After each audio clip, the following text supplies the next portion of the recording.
trouver le travail à Lisbonne? Je me suis posé cette question lorsque j'ai visité Portugal l'année dernière et j'ai vu qu'il y a beaucoup de Français qui habitent à Lisbonne et il y a beaucoup de digital nomades et des personnes qui trouvent leur travail, les personnes qui créent leur propre entreprise.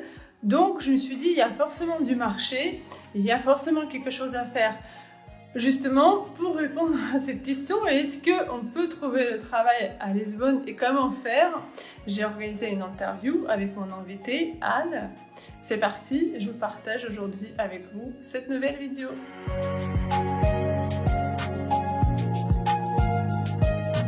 Je me présente, je suis Anna Pêche, je suis consultante en recrutement pour l'Europe chez EOTeam Portugal, qui est un cabinet de recrutement francophone ici à Lisbonne. Vous recrutez donc des Français qui veulent venir travailler à Lisbonne. Enfin, la majorité de nos recrutements sont effectivement des Français expatriés et qui veulent s'expatrier. Aussi, évidemment, des entreprises françaises qui recrutent des francophones qui sont ici au Portugal, ou éventuellement des Portugais, mais pour des entreprises françaises. Mais il y a un lien énorme avec la langue française en ce moment. Alors, il existe toujours du travail en Portugal, ça c'est une certitude. C'est vrai que nous avons pris un coup assez dur dû à la pandémie. Même nous, on s'est complètement arrêté. Ceci dit, maintenant, c'est vraiment en train de reprendre. Donc, tous les secteurs qui recrutaient avant recrutent toujours. Donc, c'est vraiment une question de prise d'opportunité. D'accord, ok. Et je sais que il y avait un moment que les gens ils partaient du Portugal, donc pour trouver un travail un peu ailleurs. Est-ce qu'aujourd'hui, c'est quoi la tendance aujourd'hui? Alors, aujourd'hui, la tendance, c'est l'inverse. Donc c'est vrai qu'il y a peut-être 7-8 ans, les gens étaient presque motivés à partir du Portugal. En ce moment, c'est totalement l'inverse. Ça parce que le Portugal est de plus en plus un vrai centre dans l'Europe. Si on parle du secteur digital, c'est encore plus évident. Nous avons par exemple la Web Summit qui est organisée ici à Lisbonne depuis un petit moment, quelques années. Donc les gens ne sont plus motivés à partir, au contraire, ils veulent plutôt rester. En plus de cela, l'État avait créé des incentives aux expatriés portugais pour retourner au pays. Donc nous avons eu un grand retour d'expatriés portugais. Je peux en parler parce que c'était mon cas aussi. Et donc la tendance est vraiment l'inverse. Nous avons plus une grande rentrée de personnes, que ce soit des Français ou même des francophones, que ce soit des expatriés portugais qui retournent au pays. Ok. Je me suis dit qu'il y a forcément un marché, le marché portugais versus non portugais. Est-ce qu'il y a une différence justement sur ce marché pour la personne qui maîtrise portugais et pour celle qui maîtrise pas? Peut-être, par exemple, j'ai fait quelques recherches, j'ai vu que par exemple, les architectes, les avocats, ça va être plus les locaux qui maîtrisent bien la langue. Et après, il y a le travail pour les expatriés. Est-ce que tu pourras donner quelques informations aussi par rapport à ça? Alors, à nouveau, je dirais que dans tous les secteurs, de plus en plus, il y a des équipes internationales où la langue commune va être l'anglais.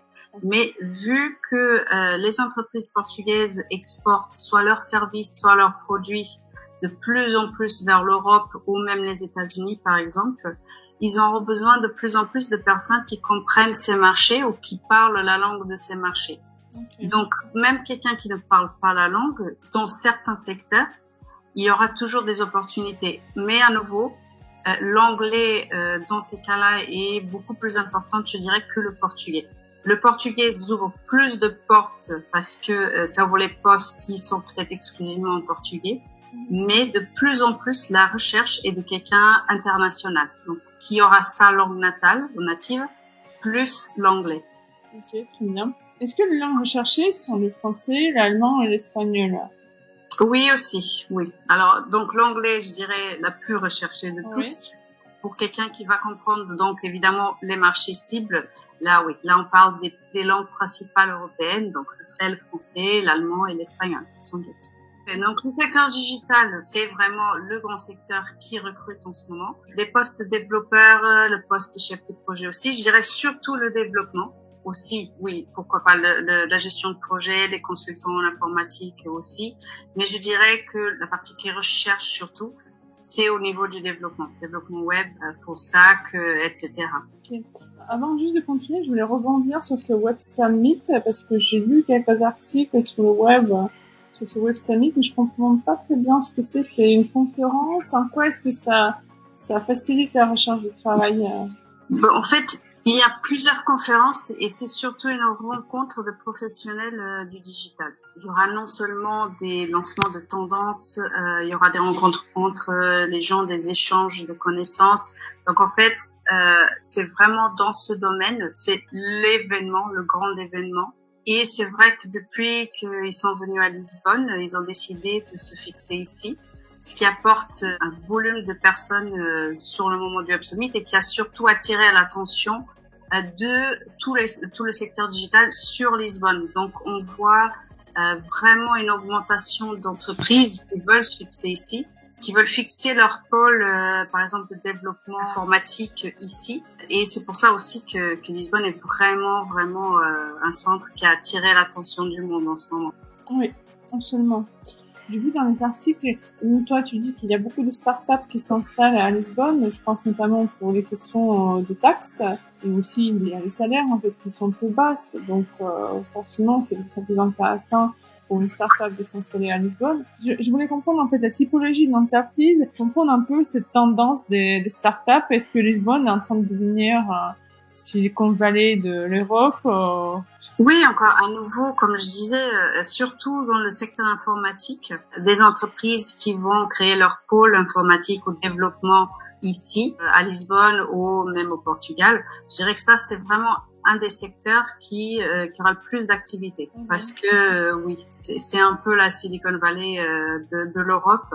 Au niveau de la santé, il y a énormément de demandes aussi. Ça, parce que nous avons une communauté francophone qui s'élargit de plus en plus et qui recherche des services, idéalement dans leur langue, parce que ils ne parlent pas forcément le portugais ou parfois même pas l'anglais. L'anglais est une langue qui est très présente au Portugal, mais c'est vrai que si on arrive d'un pays et qu'on l'a pas forcément, surtout au niveau de la santé, on va toujours se sentir plus à l'aise avec une personne qui parle notre langue. Donc il y a aussi une énorme recherche. Vous avez des cliniques internationales ici à Lisbonne, mais pas que à Lisbonne, et qui recrutent en ce moment. Donc c'est aussi c'est une bonne opportunité. Oui, les médecins dans toutes les spécialités, de la clinique généraliste, enfin un médecin généraliste au gynécologue. Nous, par exemple, nous avons pour des postes de gynécologue. Enfin, nous recherchons au Portugal, mais c'est vrai qu'idéalement, si nous pouvons trouver quelqu'un qui est francophone et qui parle éventuellement l'anglais aussi, ce serait l'idéal. Ou aussi des infirmières, des anesthésistes aussi, on va en avoir besoin. Donc vraiment, si vous êtes dans la santé, c'est le moment de postuler. Il existe de plus en plus de cliniques. C'est vrai que au niveau bureaucratique et tout ça, c'est plus facile d'aller dans le privé. Mais il y a vraiment une forte demande de personnes qui vont parler les langues des expatriés qui sont au Portugal. Il suffit d'aller dans les réseaux sociaux et il y aura des publications, surtout sur Facebook, sur les groupes de Français ou de francophones ici à Lisbonne ou dans d'autres régions, parce que bon, c'est vrai que là on spécifie sur Lisbonne, mais la communauté francophone est vraiment présente, que ce soit ici comme au nord et au sud en Algarve. Donc c'est pour ça que je dis, dans tous les réseaux sociaux, il y a toujours au moins une publication de quelqu'un qui cherche un médecin qui parle français. Même par exemple, les cliniques et hôpitaux privés au Portugal commencent de plus en plus à détailler les langues que chaque médecin parle. Donc un médecin portugais par exemple qui parle français va être un atout énorme pour cette clinique, parce qu'ils savent qu'il y a de plus en plus, que ce soit expatriés ou touristes, qui vont rechercher ces services. Donc oui, il y a vraiment une communauté qui s'agrandit de plus en plus. Ok, et donc après, t'as indiqué que c'est l'industrie aussi. Quels sont ces postes dans l'industrie?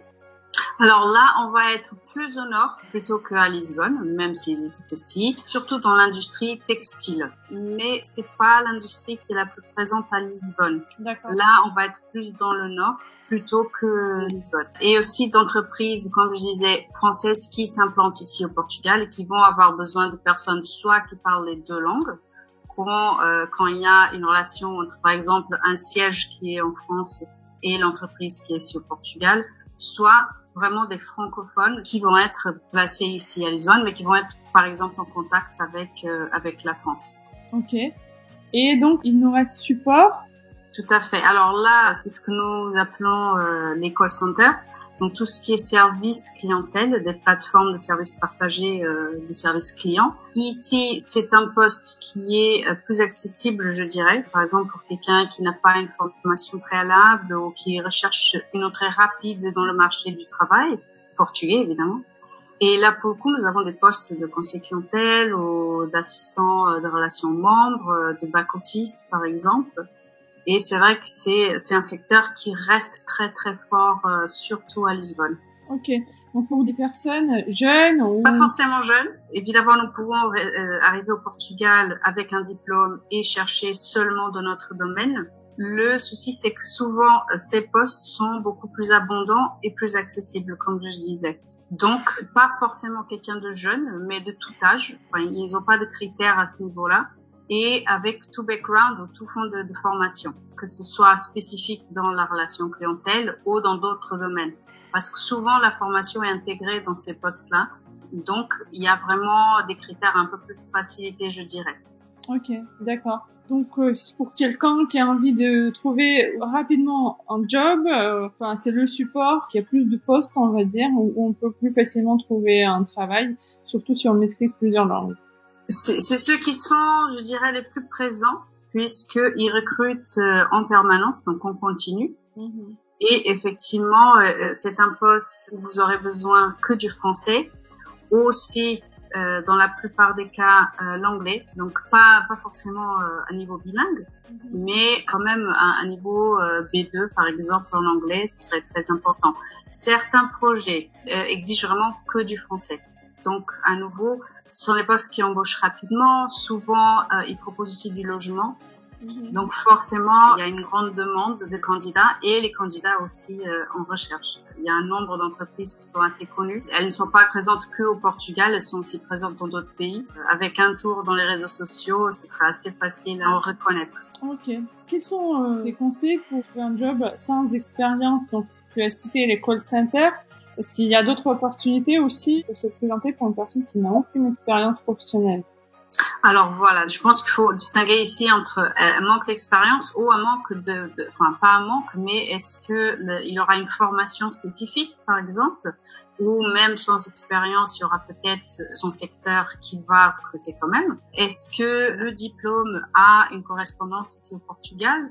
Ou est-ce qu'il faut faire la correspondance? Si pas d'expérience ou pas une formation très spécifique, je dirais oui, de se tourner vers les postes généralistes. Donc, soit effectivement le conseil clientèle, soit le back-office, l'administratif, soit par exemple la restauration.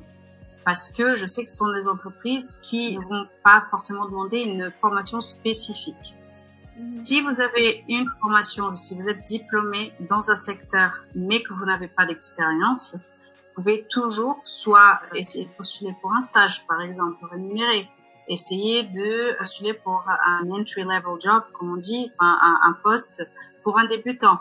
Il existe des opportunités. C'est une question de bien chercher, de bien faire un réseau, mais évidemment être toujours ouvert à d'autres types de postes. Parce que les postes généralistes, l'avantage, c'est que même, ils peuvent être temporaires. Vous pouvez le faire pendant 1 an, mais vous serez déjà au Portugal. Vous aurez déjà formé votre réseau et vous serez beaucoup plus ouvert et attentif aux opportunités qui sont sur place. Donc oui, n'hésitez pas, même sur un poste généraliste, et après commencer à spécifier et à essayer de postuler dans votre domaine. Ok. Qu'est-ce que tu auras conseillé en fait pour qu'une personne ne reste pas bloquée en fin de compte en arrivant à Lisbonne dans son job de customer support? Soit étudier pendant quelques mois la société, voir s'il y a une possibilité de progression. soit après étant sur place, c'est quand même plus simple de chercher des postes puisque vous avez déjà vos repères, vous connaissez un peu plus le marché et surtout vous faire aider pourquoi pas par des professionnels qui vous aideront et qui vous guideront vers les secteurs qui correspondent à votre profil. Ok. J'ai vu que pas mal d'expatriés se mettent à leur compte. Il y en a certains qui font des agents immobiliers. Alors, il existe des avantages d'un CDI comme d'un poste en indépendant. Ce qui est important de considérer, c'est qu'un poste en indépendant, on ouvrira une activité aux finances portugaises, mais on aura aussi des charges de TVA, par exemple, de sécurité sociale, etc. À un contrat, vous aurez un 13e et un 14e mois et vous aurez un CDI ou même un CDD. Après, ça dépendra du type d'activité. Vous pouvez vous mettre à votre compte, sans doute. Après, il faudra choisir, je pense, un secteur qui est assez solide. L'immobilier recrute, tout à fait. Il y a encore de la communauté française, il y a vraiment une recherche de représentants français ou francophones pour les aider dans la recherche de logement. Donc, pourquoi pas aussi dans ce secteur, ou même ouvrir sa propre activité. Il y a pas mal d'histoires de succès de Français qui ont ouvert, par exemple, des pâtisseries ou des restaurants. Donc, c'est encore un secteur qui est aussi assez recherché au Portugal. Comment est-ce qu'il faut commencer à chercher à travailler à Lisbonne? Tu as dit qu'il y a des cabinets de recrutement, des job boards et les réseaux sociaux. Est-ce que tu pourras partager ton écran et montrer ces job boards auxquels on peut faire confiance, par exemple? Oui, tout à fait. Voilà, donc par exemple, au niveau des job boards, il existe une plateforme qui s'appelle Luso Work, qui est le premier job board portugais avec une CVT en français, en anglais et au portugais. Donc ça, par exemple, c'est un exemple où vous pouvez rechercher. C'est gratuit, vous aurez juste à uploader votre CV et aussi à consulter les offres d'entreprises qui recrutent, donc par exemple des francophones au Portugal. Ça, c'est un des exemples. Je vais remettre un autre. Donc, à nouveau, ça s'appelle Net Empregos, donc Net Emploi. C'est une des plus grandes plateformes de recherche d'emploi aussi au Portugal. Là, pour le coup, ce sera surtout en portugais, donc ça peut exiger un peu plus de traduction. Par contre, vous avez quand même pas mal d'entreprises qui recrutent et parfois vous avez même des annonces en français.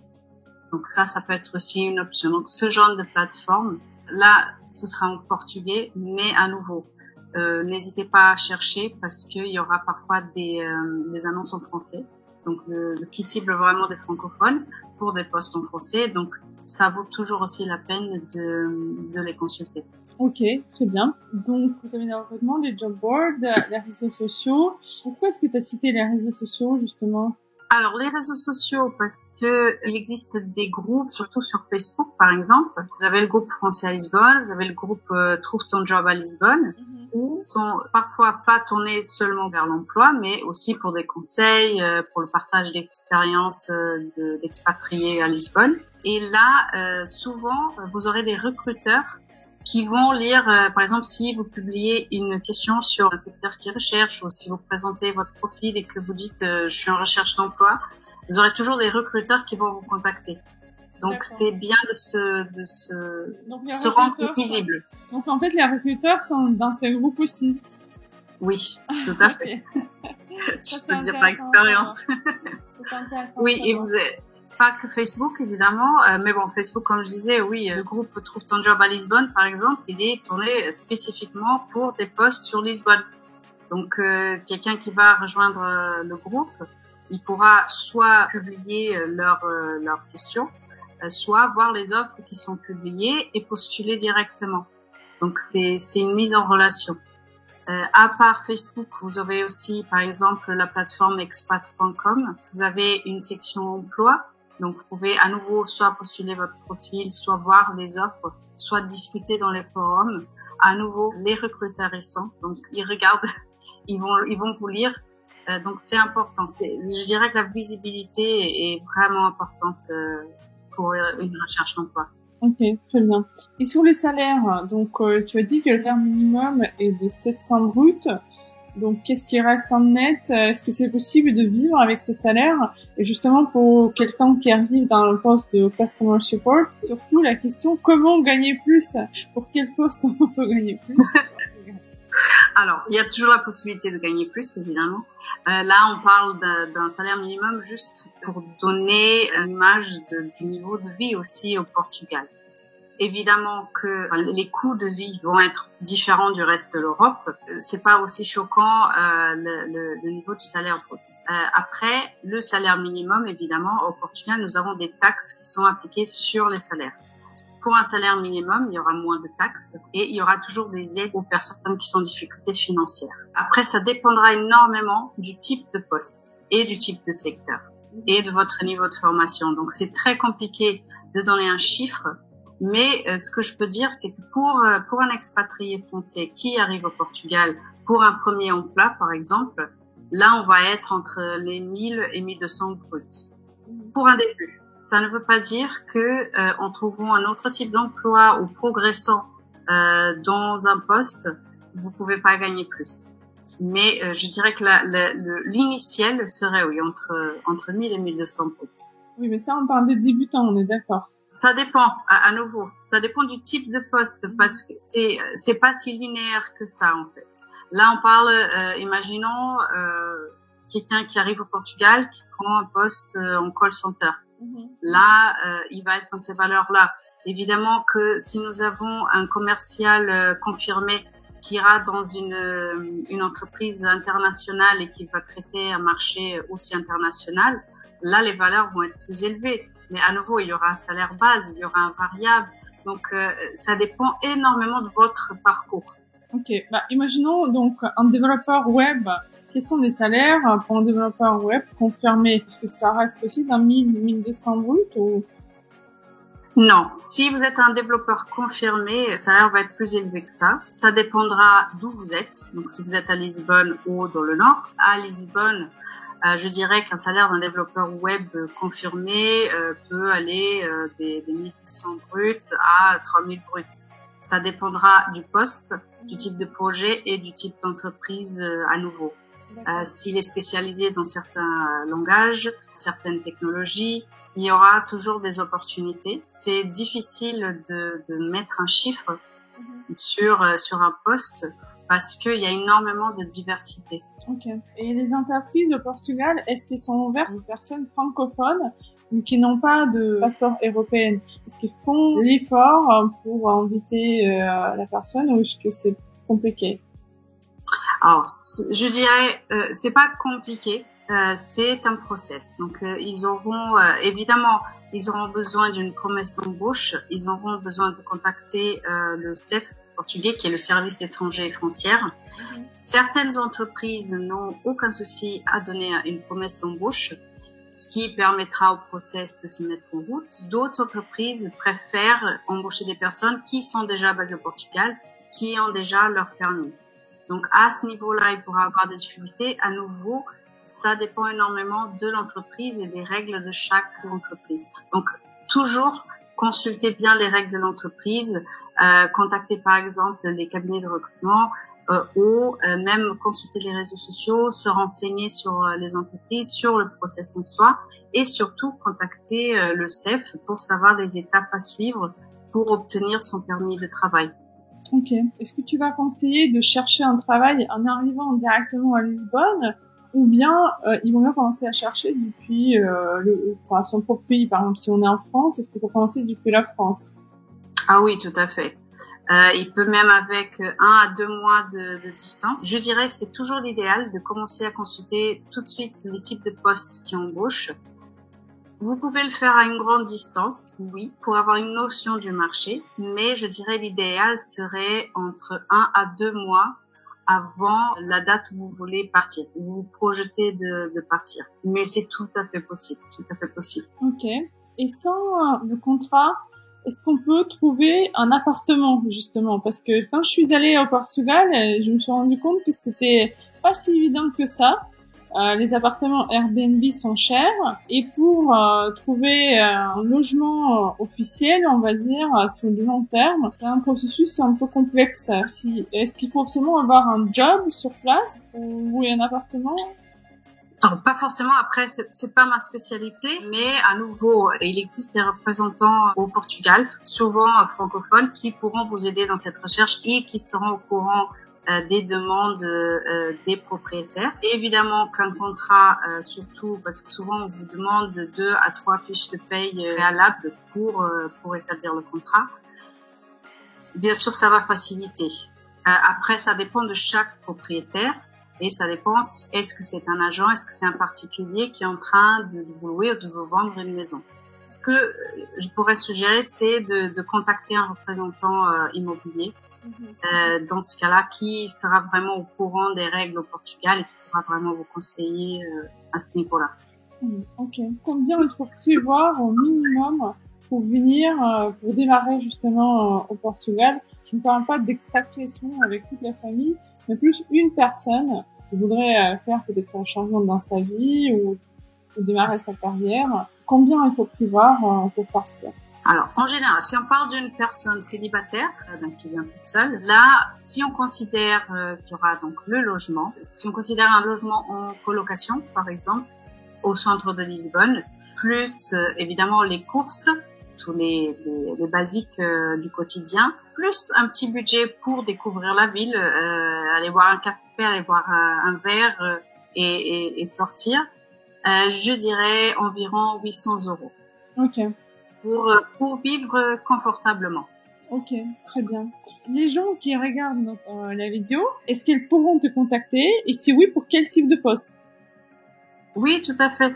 Alors, nous faisons un recrutement généraliste. Donc, tout va dépendre sur le moment des besoins de nos clients. Par exemple, en ce moment, nous avons des offres dans la santé, donc pour des gynécologues, dans la comptabilité, dans le conseil clientèle, dans l'informatique.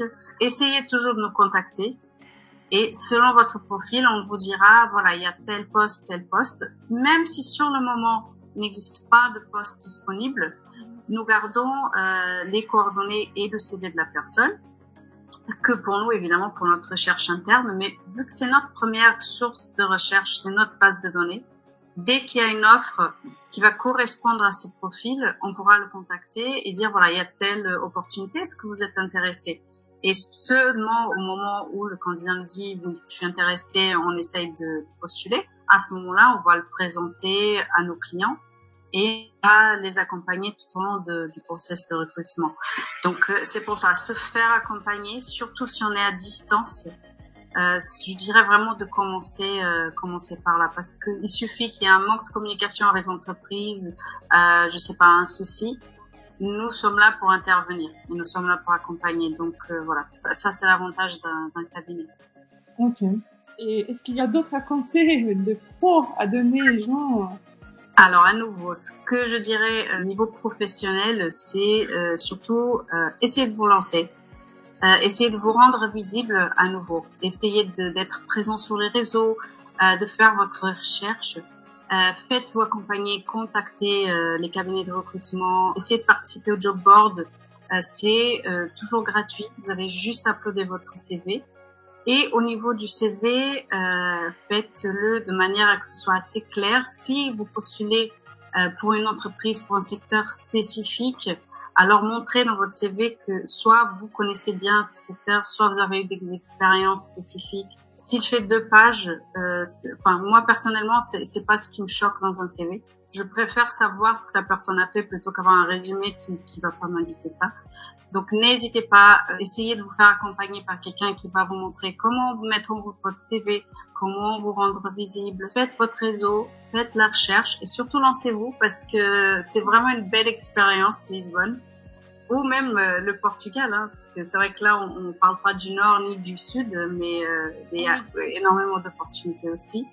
Et c'est le bon moment. C'est le bon moment maintenant. Le marché n'est pas très saturé et il y a encore pas mal d'opportunités. Donc surtout, n'ayez pas peur et lancez-vous. Et on vous attend. Ok, merci beaucoup. Merci Anna pour ces conseils. Je pense que c'est très utile.